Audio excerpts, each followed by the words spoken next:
Tem música de tudo que é jeito, né? Sobre todos os assuntos, não é possível, né? Vimos aí uma música, Jorge Benjor cantando, relativa ao nosso tema. Nós estamos tentando conversar aqui, eu vou ser bem modesto, estamos tentando conversar aqui sobre criação e evolução, a história do homem. De onde veio o homem? Criação ou evolução? Né? De repente tem outras teses, e tem mesmo, né?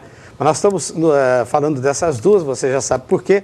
Nós falamos um pouco de Charles Darwin, que foi um grande cientista inglês e que tem a teoria da evolução. Inclusive tem um livro sobre isso, né? Um grande estudioso. Nós conversamos um pouco para a gente situar sobre esse assunto.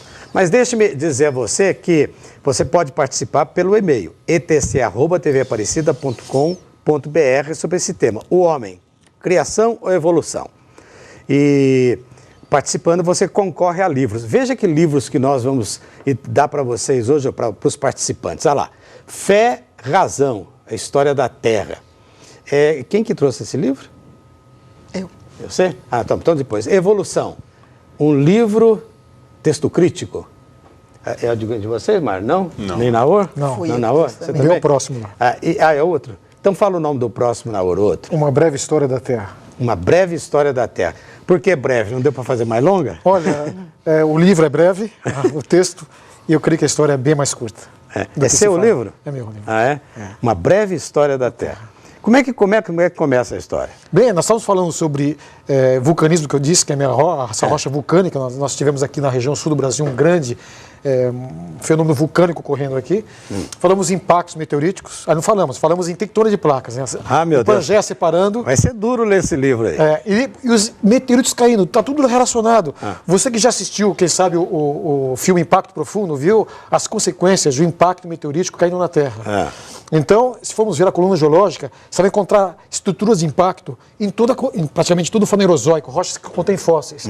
Então, essa história mostra que a geologia, realmente, o tempo em que ocorreram esses fenômenos foi muito mais curto do que aquilo que Darwin falou e que alguns falam hoje, na minha maneira de entender. Mas muito mais curto, mas não é tão curto assim também. Não é tão curto. Uns milhões de anos? Não, menos. Menos? Menos. Você vai ver como aparece gente na rua se candidatando para ganhar seu livro. Isso aí, depois você passa e-mail e fala assim, eu gostaria de ganhar esse livro aí. É uma breve... História da Terra. Uma breve história da Terra. Brevinha. Quantas páginas tem? 200 e poucas páginas. Então, pouco, 200, porque se for escrever a história da Terra mesmo, vai dar uns 200 milhões de páginas aí. Então é uma forma de explicação, a gente está brincando, mas são os livros. E quem trouxe os outros livros também está entrando na nossa conversa agora, que é a Márcia. Márcia, boa noite. Boa noite. Seja bem-vinda. Obrigada. É duro vir de São Paulo para cá, né? É complicado. Com chuva, pior ainda. Mas seja bem-vinda. Fala para o pessoal de casa quem que você é. Bom, meu nome é Márcia Oliveira de Paula, eu sou professora do NASP, Centro Universitário Adventista de São Paulo, e lá eu coordeno também o Núcleo de Estudo das Origens, que é um grupo que a gente tem justamente para estudar esse tema das origens do homem, da vida, da Terra. E no NASP eu também coordeno o curso de Biologia, e sou professora lá também de algumas disciplinas dentro do curso de Biologia. Ô Flávio, acho que ela está apta para responder aquela pergunta que nós recebemos agora há pouco. É da Paula Aparecida. Aliás, Paula, aqui de Aparecida. Os cientistas podem criar a vida? Não. Até o que se sabe atualmente, não. Ninguém ainda conseguiu reproduzir, quer dizer, criar vida em laboratório. Isso é impossível. Não se consegue nem mesmo pegar uma célula ou um micro-organismo morto e fazê-lo voltar a viver. Quanto mais você montar uma célula que possa funcionar. Isso ainda não é possível. Segunda pergunta. A pergunta? Naor, o que diz? Bem, eu prefiro ficar com o princípio básico da biologia, a biogênese. Vida só provém de vida. Eu acho que nos próximos 10, 15 anos, o primeiro laboratório que conseguir sintetizar a vida vai tornar isso público. Isso vai ser atingido em breve, provavelmente, Mário, claro, com organismos simples, né? Mário, já que você respondeu, há uma pergunta dirigida a você também. Se Darwin tivesse os recursos tecnológicos disponíveis hoje em dia para o estudo da célula a nível molecular, será que ele sustentaria a teoria da evolução? É uma pergunta mandada por Antenor. Eu acho que sim, porque o que ele tinha na época eram os dados que a tecnologia da época era capaz de fornecer.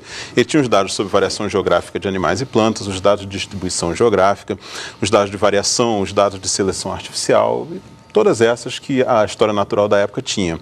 Desde então, o desenvolvimento da biologia só veio mostrar que esses outros planos de organização da matéria viva seguem os mesmos padrões. Então, a gente sabe hoje que a molécula básica da vida é o DNA em todos os organismos, todos os seres vivos que foram investigados até hoje. A gente sabe que os grupos que a gente reconhece com base em morfologia, por exemplo, vertebrados, mamíferos, eles são grupos que também são refletidos na estrutura molecular do DNA, nas sequências específicas da molécula de DNA, ou seja, esses grandes padrões, eles continuam existindo. Por exemplo, os organismos que se sabe que ocorrem na América do Sul e na África e que são parentes mais próximos uns dos outros, eles são os parentes mais próximos pela simples razão de que os dois continentes estavam juntos, se separaram e a biota foi junto, ou seja, os seres vivos foram juntos como se fossem duas ilhas. Então, essas relações que a gente vê em morfologia, que a gente consegue ver o parentesco, elas também ocorrem em outros níveis. Então, eu acho que se ele tivesse acesso a isso, ele chegaria às mesmas conclusões.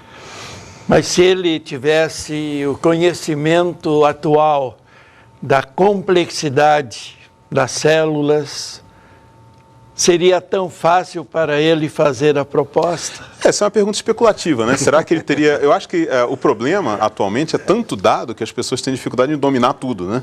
Então é difícil você saber se ele teria essa visão global, seria capaz disso, porque na época era possível dominar geologia, botânica, zoologia, geografia, era possível dominar um bocado do conhecimento. Não me leve a mal, mas é uma posição de quem está do outro lado.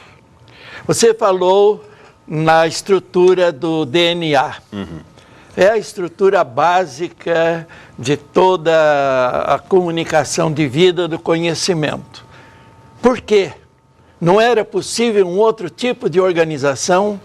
Por que foi se estabelecer exatamente essa ordenação do DNA? Do DNA ou RNA, né, que é uma molécula aparentada.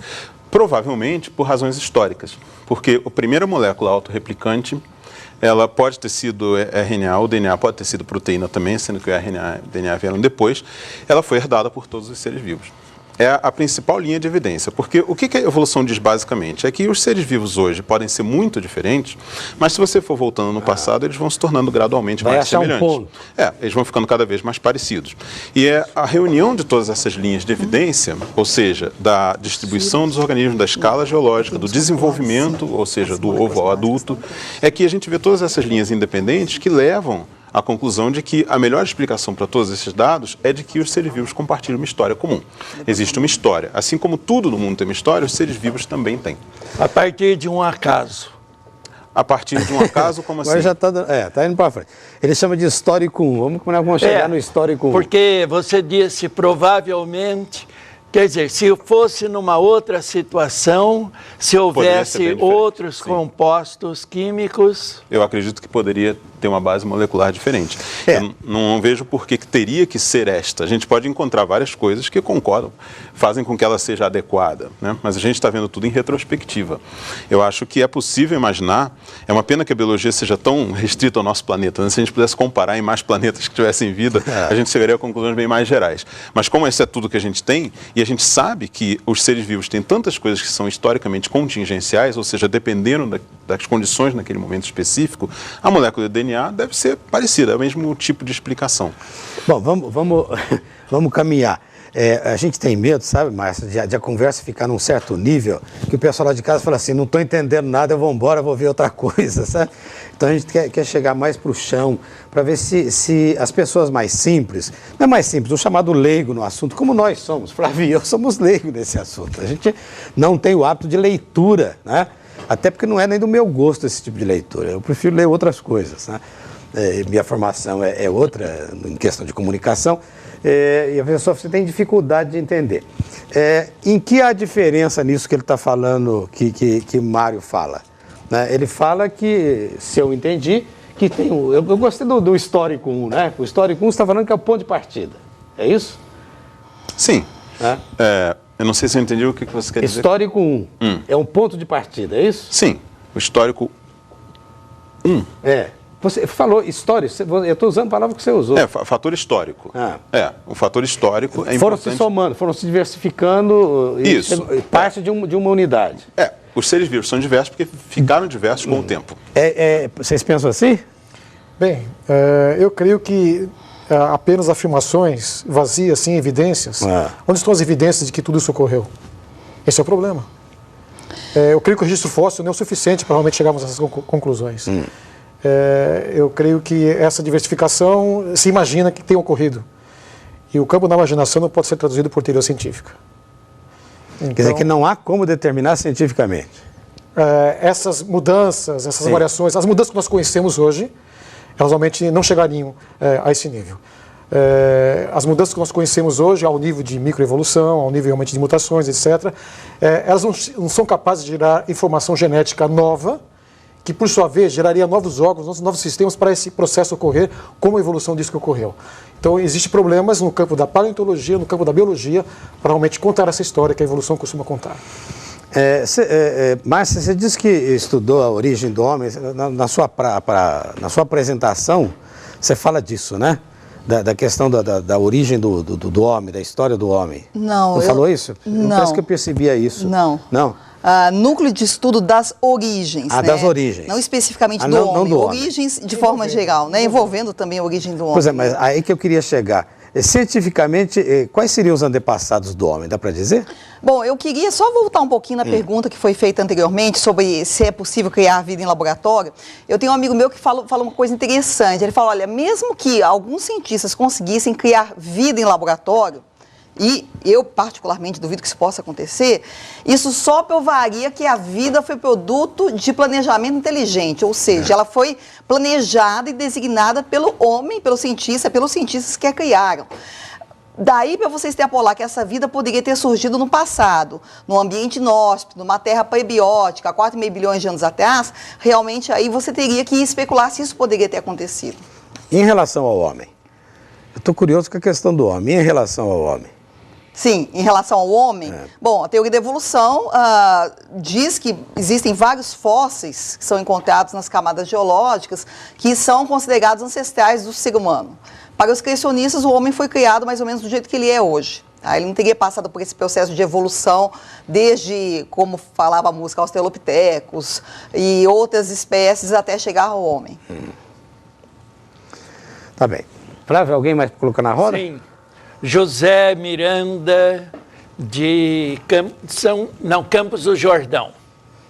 É ponto pacífico entre estudiosos que o ser humano teve sua origem na evolução do macaco. Então eu pergunto, como se deu a criação do macaco e em qual época? Quando se fala em macaco, podemos imaginar, segundo a evolução, que ser um símio extinto, né? Se fala isso. Mas o que eu vejo, inclusive essa área, paleoantropologia, estudo dos primeiros seres humanos, ela é repleta de contradições, repleta de fraudes, não é? E eu creio que a sequência que é colocada é como se pegasse alguns símios ou macacos, símios extintos, alguns seres humanos antigos extintos e se construísse, tentasse construir, não é? Uma sequência filogenética ou evolutiva. Que nós vemos realmente que é uma área precaríssima, com muitos problemas, não é? E essa sequência está, cada um tem sua própria árvore, entre aspas, né, evolutiva, isso varia muito, não é? E é incrível como a mídia trabalha, às vezes, de maneira equivocada nessa área. Eu me interessei pelas palavras fraudes. Sim, podia citar. Um deles, que realmente ficou bastante conhecido, é o homem Piltdown, em que durante muitos anos ficou caracterizado como um verdadeiro elo intermediário entre esses seres simiescos, realmente o homem moderno, e foi valorizado até que por fim descobriram essa fraude. Foi realmente uma junção de uma mandíbula de orangotango com partes realmente de uma calota craniana humana, que durante muitos anos, 40, 50 anos, realmente ficou sendo apresentado no mundo inteiro, nos museus do mundo inteiro, como um verdadeiro ser intermediário. Uma montagem. Uma montagem. E demorou, porque foi muito bem feita a montagem.